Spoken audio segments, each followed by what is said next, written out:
Ma'am, Delhi में CEC की बैठक हुई है, किन नामों पर चर्चा हुई है और कब तक प्रत्याशियों के नामों की घोषणा हो जाएगी? देखिए, ये सीईसी की मीटिंग नहीं थी। सीईसी तो अभी होनी है।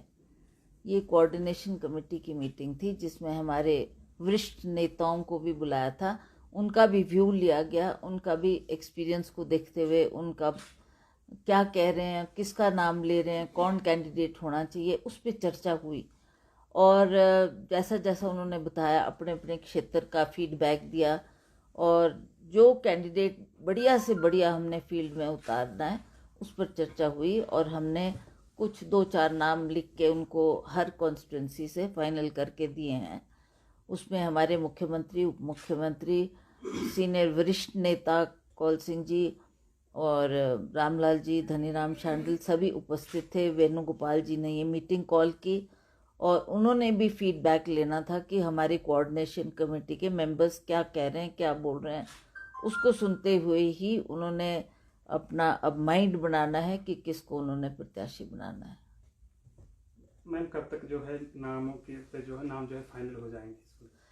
देखिए, ये बहुत ही जल्दी हमारी सीईसी की मीटिंग होने जा रही है जिसकी मैं भी मेंबर हूँ, और उसमें हम सबको बुलाएंगे, मुख्यमंत्री भी होंगे, और अंततः एक ही नाम जाएगा उसमें, जो ये सर्वे भी करेंगे और जो उनको फीडबैक भी मिला है उन सब बातों को ध्यान में रखते हुए अब उन्होंने एक नाम पर आगे उसको भेजना है हाईकमांड तक।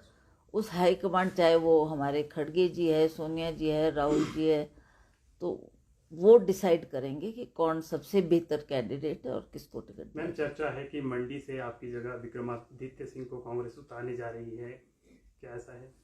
देखिए, अभी तो फाइनल नहीं हुआ, चर्चा जरूर हुई इस पे, और सभी का सुझाव था, बिकॉज एज फैक्टर तो है ही है। Kangana is a young girl, तो शी मस्ट बी 36-37, और विक्रमादित्य भी 34 साल के, तो ज़्यादा मतलब कंपटीशन में हो तो बराबर बराबर उम्र के हो, एनर्जेटिक हो, लोगों को प्रभावित करने वाला व्यक्ति चाहिए, जो अच्छा ओरेटर हो, और अच्छा उसके साथ यूथ भी जुड़ता है और आइकॉन है वो यूथ का।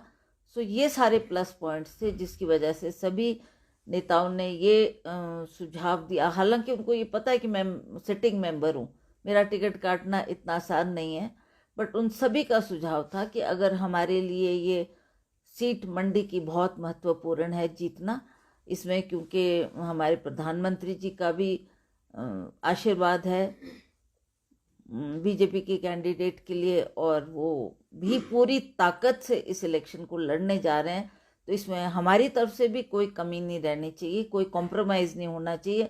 जो हमें लगे कि सबसे बेस्ट कैंडिडेट है उसको ही हमें फील करना। कांग्रेस से मैम, क्या आशा कुमारी के नाम पर भी चर्चा हुई है?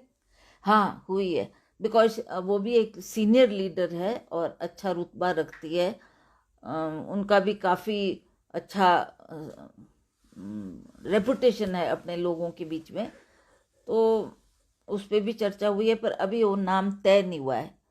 कुछ का सुझाव कुछ था, उन्होंने सभी ने नोट किया है, सभी ने देखा है कि आपने क्या क्या सुझाव दिए हैं, तो उन्होंने भी सर्वे करवाए होंगे। सर्वे के मुताबिक वो भी जो जिसको सही समझेंगे उसको वो सीईसी की मीटिंग तक लेके जाएंगे, और सीईसी इसको डिसाइड करेगी कि कौन प्रत्याशी होना चाहिए। मैम, कांग्रेस हाईकमान से भी आपने मुलाकात की, सोनिया गांधी जी से भी मुलाकात की थी। सरकार और संगठन में अभी तालमेल को और ज़्यादा मजबूत कैसे करेंगे?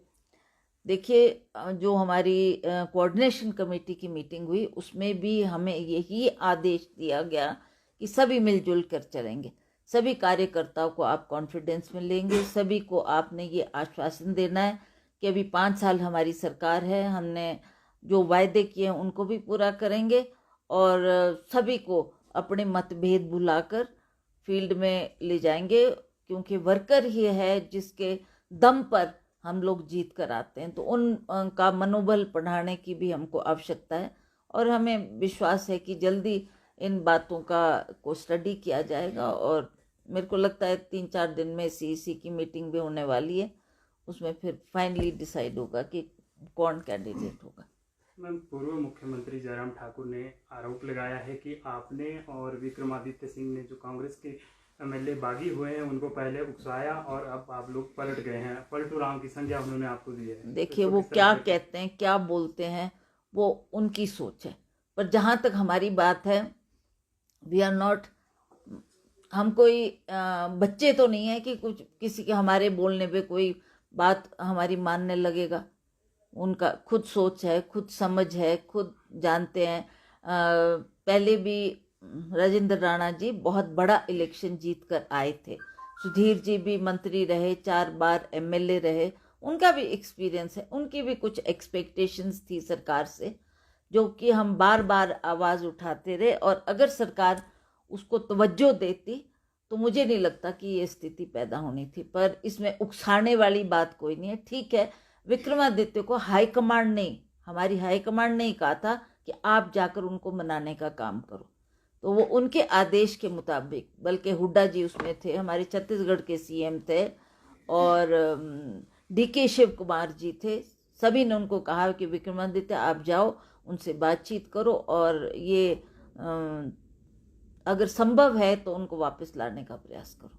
मैम, मुख्यमंत्री जिस तरह के बयान दे रहे हैं उसे लेकर सुधीर शर्मा और राजेंद्र राणा ने मानहानि का नोटिस भी उनको भेजा है। ठीक है, वो अब क्या उनको लगा बुरा और क्यों वो उन्होंने किया, अब उनकी सोच है, मैं तो उस पर क्या टिप्पणी कर सकती। नेता प्रतिपक्ष ने यहाँ पर जो मैनिफेस्टो कांग्रेस का जारी हुआ है उस पर सवाल उठाया, कहा है कि ये झूठ का पुलिंदा है। पहले 10 गारंटियों का यह मैनिफेस्टो दिया विधानसभा में, अब ये यहाँ पर झूठ का पुलिंदा जनता को। देखिए, ऐसा तो नहीं है कि वो जो मैनिफेस्टो हुआ है 1 साल में ही पूरा हो जाए।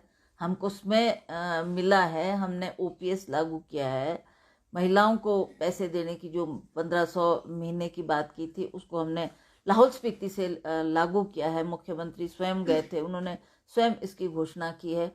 उसके अलावा भी जो हमने गांव में हमारी महिलाएं रहते हैं जिनका मतलब वो परिवार का पालन पोषण गाय रख के करते हैं, वो भी चाहते थे कि हमारे दूध के रेट बढ़े, तो वो दूध के रेट भी बढ़ाए गए, सरकार ने वो भी किया।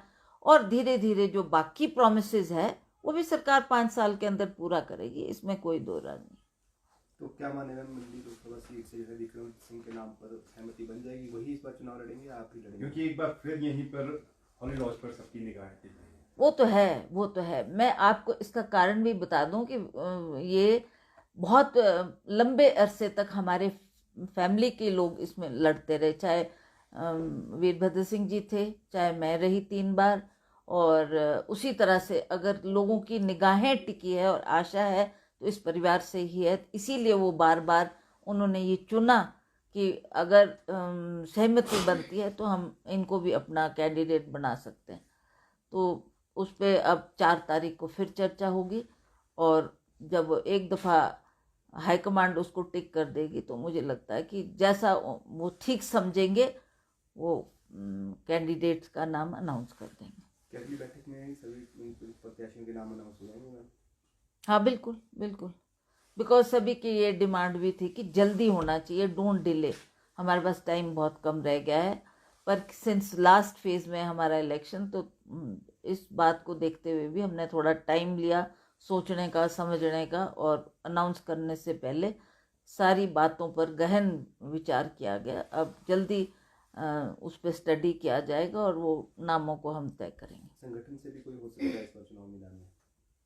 कहाँ से बात कर रहे हैं? संगठन से भी किसी को उतार सकते हैं, कार्यकर्ता कोई वैसा हो सकता है, क्यों नहीं। हम तो चाहते हैं कि पार्टी के संगठन को, लोगों को भी मौका मिले। वो भी कई वर्षों से पार्टी की सेवा कर रहे हैं, और आने वाले वक्त में भी अगर मौका मिलता है तो उनको भी आगे लाने की आवश्यकता है।